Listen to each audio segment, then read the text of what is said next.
எல்லாருக்கும் ஆகாஷ சத்யா சேனல் மூலமா இனிய சுதந்திர தின நல்வாழ்த்துக்கள். என்ன சுதந்திரம்?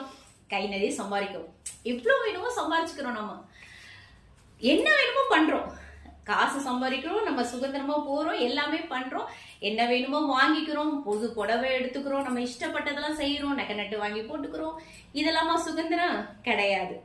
நம்ம வீட்டுல இது ஒண்ணு செய்யறோம், இது பண்றோம் அப்படின்னும் போது நம்ம சொல்லுக்கு மரியாதை கொடுத்து, நமக்கு அந்த இடத்துல மரியாதை கொடுத்து செய் அப்படின்னு சொல்றாங்களே, அதுதான் சுதந்திரம். இந்த மாதிரி சுதந்திரம் எத்தனை பெண்கள் இடத்துல இருக்குன்னு பாருங்க. பாரதி கண்ணம்மாவை தான் நம்ம சொல்றோம்.